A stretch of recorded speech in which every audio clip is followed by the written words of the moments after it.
Gempar, inilah penampakan hujan rudal dari Hamas ke Tel Aviv dan sekitarnya dengan banyak ratusan rudal.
Brigade Al-Qassam, sayap militer Hamas mengumumkan telah menghujani Tel Aviv dan daerah sekitarnya dengan rudal untuk membalas berlanjutnya kejahatan rezim Zionis ke Gaza yang telah menghabisi anak-anak dan juga perempuan.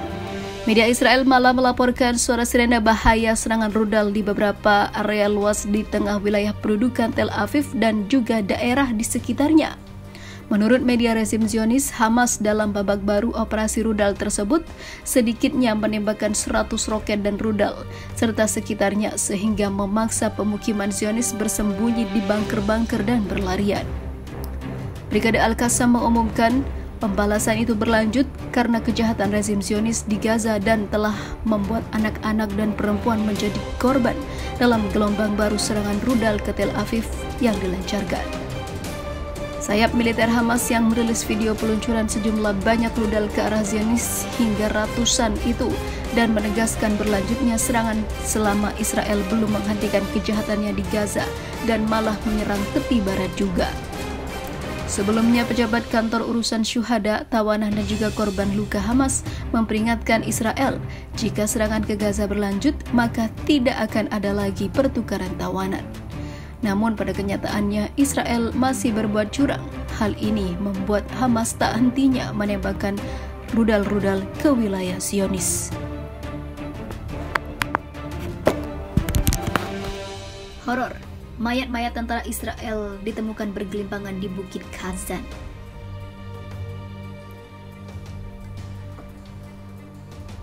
Serangan peluru kendali milisi Hizbullah Lebanon kembali memakan ratusan korban tentara Israel. Pasukan faksi siap pimpinan Hasan Nasrallah mengklaim telah menghabisi sejumlah prajurit Zionis di dekat Bukit Khazan.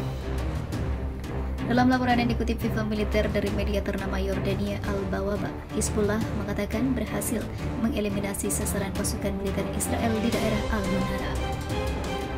Tak hanya itu, serangan intensif milisi Hizbullah Lebanon juga menghujani daerah Jal Al-Alam dan juga Ruwaisat Al-Alam, tepatnya di peternakan Sheba yang diduduki tentara Israel. Akibatnya, 4 orang tentara Israel dinyatakan tewas dalam serangan tersebut. Serangan rudal Hizbullah juga terekam dalam sebuah video berdurasi 5 detik yang tersebar di platform media sosial X yang dulu Twitter. Hizbullah dilaporkan melancarkan serangan terhadap tentara dari berbagai lokasi di sepanjang garis depan, bunyi laporan media Lebanon Al-Manar. Karena tentara Israel sebenarnya hanya melakukan gencatan senjata dengan Hamas, namun masih lanjut saling serang dengan Hizbullah. Serangan ini menandakan peningkatan permusuhan yang signifikan. Ada kekhawatiran bahwa konflik akan meningkat dengan cepat, lanjut laporan tersebut. Serangan ini diyakini sebagai yang terbesar dalam sejarah konflik Israel dan Hizbullah sejak 2006 silam. Dalam laporan lain yang dikutip FIFA militer dari Yediot News, Hizbullah telah menembakkan 48 roket TM-13 Katyusha sejak agresi militer Israel ke Gaza. Serangan Hizbullah ke wilayah Al-Manara ini berlangsung hanya sehari setelah sebelumnya dilancarkan ke daerah Al-Asi, Al-Maraj dan juga Al-Laha. Mencekam, ratusan ribu warga Israel terobos rumah sektan Yahudi dan tarik mundur pimpinan Israel ini karena jadi bencana bagi Yahudi. Seluruh warga Israel nampaknya sudah muak dengan kelakuan pemimpinnya. Hal ini menyebabkan Netanyahu berunjuk masa di rumahnya hingga kerusakan tercipta dan mengancam kehidupan pemimpin Zionis yang kontroversial ini. Netanyahu disebut telah menjadi kutukan dan bencana yang justru menghancurkan negaranya dan membuat simpati seluruh dunia beralih pada Palestina dan menyebabkan kemenangan mutlak bagi Palestina yang telah diserang oleh Israel.